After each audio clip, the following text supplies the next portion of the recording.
Guys, di video kali ini aku bakalan ngobrol-ngobrol nih sama beberapa mahasiswi dari Universitas Amikom Yogyakarta. Yuk, ikutin aku ngobrol-ngobrol sama mereka. Selamat siang, Kak Bintang, Kak Tania, Ya, Kak Asa, Kak Syafa. Aku di sini mau nanya-nanya nih sama kalian. iya. Kan kalian kan mahasiswi kan ya. Kesibukan kalian selain kuliah tuh apa sih? Gitu. Kalau aku sih paling sambil drakor ya Mbak, soalnya kan kayak ya butuh refreshing juga Kak. Oh, suka artis-artis Korea nih. Iya, Kalau Kak Tania, Kalau aku sih lebih ke aku kan game, jadi aku suka main game aja sih. iya suka main game. Kalau Kak Asa nih, kesibukannya apa sih selain kuliah? Kalau aku sih kebetulan kan ada bisnis online shop kecil-kecilan lah, untuk yang belum belum kayak brand-brand terkenal gitu, tapi ya lumayan sih untuk menambah pemasukan. Calon pengusaha nih. Iya. amin. Kalau untuk Kak Syafa, Basicnya jujur aja. sama ya kita. Iya. Oh sama ternyata kita. Oh ya gitu. Kalau kan pasti kuliah ya, kuliah tuh sibuk banget kayak hektik gitu kan, hektik banget terus kayak banyak banyak tugas gitu kan stres kan ya pasti. Terus kayak kakak ada hiburan gitu nggak sih atau suka-suka sama beberapa artis gitu? Ya, aku kebetulan suka sama Korea-Koreaan. Oh, suka Aku artis Korea. suka sama Blackpink, sama BTS gitu. Oh iya. Itu ada pengaruh apa sih di hidup Kak Tanya saat Kak Tanya tuh kayak suka mereka gitu loh? Mungkin aku suka dengar lagu-lagunya karena kalau aku lagi stres ngerjain tugas atau aku lagi mau refreshing aja aku suka denger lagu mereka aja sih karena lagu mereka menurutku bisa menjadi healing lah. Oh gitu. Kalau untuk Kak Asal, Kak Bintang, siapa? Kalau Ada suka artis siapa gitu atau kakak siapa gitu? kalau saya sih lebih ke Prilly ya, tahu kan Mbak? Oh, April atau Iya, Kenapa nih Kak Bintang apa mengidolakan Prilly Latuconsina? soalnya kan menurut saya kan itu kan dia tuh seorang yang pintar gitu loh, udah cantik, pintar, berpendidikan, kaya lagi terus. Jadi kayak ya buat nambah semangat aja kayak oh aku harus kayak dia juga. Jadi itu pengaruh Prilly Iya, Latuconsina di hidup Kak Bintang ya. Kalau menginspirasi. Asa, Aku sih lebih akhirnya ya. oh mau dia ya. Ya, kenapa ya dia tuh kayak menurutku nih dia tuh kayak ada versi positifnya gitu loh. Oh ya. Selain cantik, dia juga pintar. Dia kan baru aja nikah juga tuh. Iya. Dan sebelumnya dia juga udah merayakan lulusannya di S2 ya itu S2 Iya. banget. Jadi itu menginspirasi kakak Iya, gitu ya. sangat. Kalau untuk Kak Safa nih, boleh tahu siapa idolanya gitu? Untuk saya sendiri juga lebih ke Korea. Sama kayak Iya. Untuk Korea juga saya lebih suka NCT karena dia itu memberi saya untuk motivasi. Kayak apa nih motivasinya? Motivasinya itu kayak lebih untuk semangat tetap hidup. Kan dari tokoh-tokoh yang kalian suka ini kan pada sukses semua nih, ya kan kebanyakan, ya semua sih pada sukses semua ya. Kalau menurut kakak-kakak sekalian nih, definisi sukses menurut kalian nih apa sih? Kayak gimana gitu loh? Kalau Dari siapa dulu? Dari kita boleh silakan. Kalau menurut saya tuh sukses untuk diri kita sendiri ya itu berani ngelakuin semua hal itu dengan yang terbaik gitu loh. Ya. Kayak kita tuh nggak usah berpikir kayak kita tuh bisa atau enggak atau nggak usah overthinking dulu lah. Pokoknya kita tuh harus usaha dulu biar ya kecapai tujuan hidup kita. Jangan pesimis gitu ya. Nah. Tetap semangat. Mungkin dari Kak Tania, kalau dari aku kita kan pasti semua orang punya goals dalam kehidupan entah itu goals yang kecil atau yang besar. Kalau sukses tuh kalau udah bisa mencapai goals-goals tersebut. udah tercapai semua gitu ya goalsnya. Itu definisi suksesnya. Kalau untuk Kak Asa nih, Kalau untuk aku tuh kan sukses itu kebanyakan kayak orang tuh memandang sukses itu dia tuh yang udah kaya, udah punya uang banyak gitu ya. Nah, kalau sebenarnya itu kalau misalkan kita lebih baca lagi atau telusuri lagi tuh sukses itu nggak cuma melulu tentang kekayaan. Sukses itu kayak misalkan nih kita udah bisa misalkan nih kan aku kan punya goals di hidupku misalkan untuk lanjut S2 gitu ya atau punya bisnis ini gitu kan pekerjaan yang mapan juga. Nah itu kalau misalkan aku udah bisa ngelewatin itu semua, nah itu menurut itu sukses. Jadi kayak gimana ya, Ya, ya hampir kayak gitu. Ya. Dari Kak Safa nih, definisi sukses itu apa sih? Menurut saya pribadi, definisi sukses itu kita harus membuat rencana dulu. Nah, habis itu kita harus percaya bahwa kita itu harus sukses. Saya ya kayak optimis gitu ya.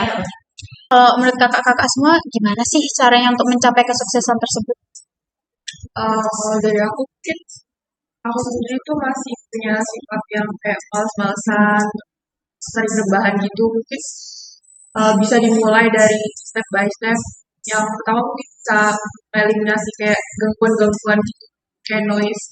Ya kayak aku malas-malasan nih harus dikurangi malas-malasnya, mungkin bisa lebih produktif lagi. Gitu sih. Ngelakuin awalnya. banyak hal ya. Mungkin dari yang lain, Dari saya mungkin lebih kayak untuk mengembangkan diri dan lebih kayak sama seperti tadi Tania, lebih produktif terhadap hidup. dari Kak Asa, Kalau dari aku pribadi sih, gimana cara aku ngelakuin itu dengan cara aku tuh bikin planning di dalam hidupku ya, terutama ya kayak aku di umur sekian harus punya goals kayak gini gitu kan, gitu. Nah itu harus di apa ya, kalau bisa harus dicapai gitu loh, dan jangan melebihi batas waktu yang aku planning. gitu ya. Jadi tertata rapi gitu ya. Dari Kak Bintang nih, Sama sih, kayak yang penting kan kita juga harus belajar kan. Sukses nggak mungkin cuma doa kan. ya Namanya ada usaha bohong dong. ya. Jadi kita harus sambil belajar, terus inisiatif yang tinggi juga, banyakin doa, ya cuma itu aja sih. Oke. Oh ya, ngomong-ngomong nih, kalian udah pernah coba tes personality plus belum sih? Mungkin waktu kalian kuliah gitu? Kebetulan kemarin udah kan ya, Iya, udah sama dosennya sudah. Oh, dari dosennya ya? Iya. Kalian tes gitu. Dapat hasil apa nih kalian kalau boleh tahu? Kalau dari saya sih, saya termasuk orang yang berkepribadian sanguin ya. Oh, sama ya. Cocok nggak nih sama 90% sih. 90% cocok ya? Iya. Untuk Natania dapat Kalau aku hasil apa? dapat primary-nya aku udah bisa polis, terus yang keduanya aku sama. Jadi kayak Dua gitu ya? iya kayak 50-50 sih. Oke, iya, fifty ya. Itu cocok. Menurutku iya sih relate banget sama. Iya. Oke. Kak Asa nih. Habis tes itu, Ya. aku dapetnya yang damai. Damai. Lebih ke mager gitu ya. Lebih ke mager. Dikit sih. Oh, iya. Itu cocok nih sama Kak Asa. 95%. Oh, ini 95. Oh iya. Kalau untuk Kak Safa nih. Kemarin untuk saya dapat yang choleric powerful. Itu cocok. Ya lumayan. lumayan. 50% apa? Mungkin 90. Kalau dari 4 model personality plus nih, menurut kakak yang paling cocok jadi entrepreneur tuh apa sih gitu? Mungkin bisa dijelaskan alasannya juga ya. Sebenarnya semua personality dari keempat itu bisa cocok aja jadi entrepreneur.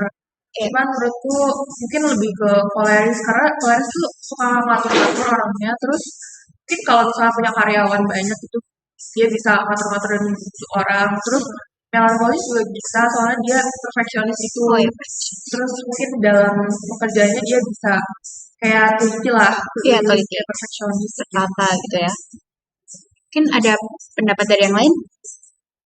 Kalau menurut saya pribadi mungkin lebih ke koleris, karena koleris itu punya jiwa yang berkarismatik dan emang pantas untuk menjadi pemimpin. Karisma tuh apa sih Kak? Karisma itu kan sifat yang ada di diri kita yang menonjol, yang orang lain tuh bisa ngeliat tuh beda gitu loh dari orang lain. Nah, kayak ya 11-12 inner beauty lah. Inner beauty itu apa juga ya? Mungkin bisa dijelaskan. Kalau inner beauty itu gini Kak, kalau misalkan nih kakaknya lihat ada cewek cantik gitu ya, itu kan dia cantiknya ya dari kita melihat gitu ya. Kalau inner beauty itu dari dalamnya. Oh, kecantikan dari dalam. Iya, itu ada faktor psikologisnya, itu meliputi kepribadiannya, kebijaksanaannya, sama kecerdasannya, kesopanannya, kesabarannya juga. Oh, jadi kayak benar-benar sifat dari dalam diri gitu ya. Sama dan inner beauty itu udah ada dalam diri kita sendiri atau mungkin bisa kita bentuk? Menurut saya sih harus dibentuk karena dengan cara membentuknya itu kita harus mengembangkan potensi kita sendiri dan menghargai orang lain. Kalau untuk yang lain, mungkin dari Kak Bintang. Kalau menurut aku sih udah ada dari bawaan kita ya. Soalnya kan itu kan kepribadian yang ada di dalam kita ya. Emang bisa dibangun juga sih. Dari Kak Tani atau Kak Asa ada pendapat lain? Ya kalau karisma itu kalau menurutku itu udah kayak apa ya, kayak bawaan gitu loh. Nah tapi kalau untuk inner beauty itu kan karena dari faktor psikologis tuh. Nah itu bisa di apa ya, bisa diubah gitu loh. Maksudnya kayak bisa dibiasakan gitu loh.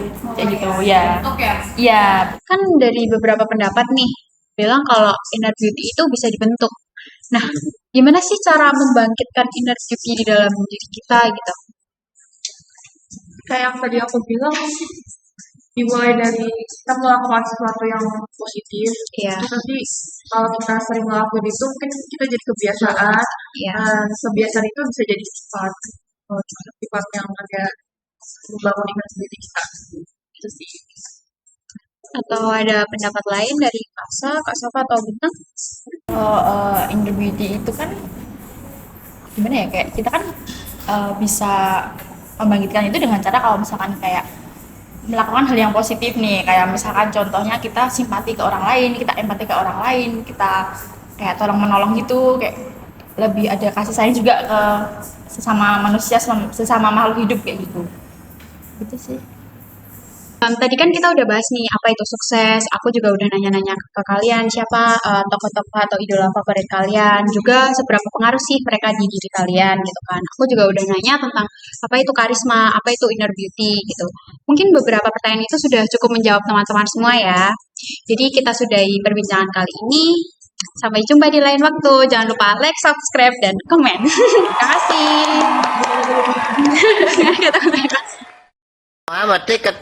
Karisma itu tuh sifat yang ada di diri kita yang menonjol yang bisa bedain yang berbeda dari diri anjing.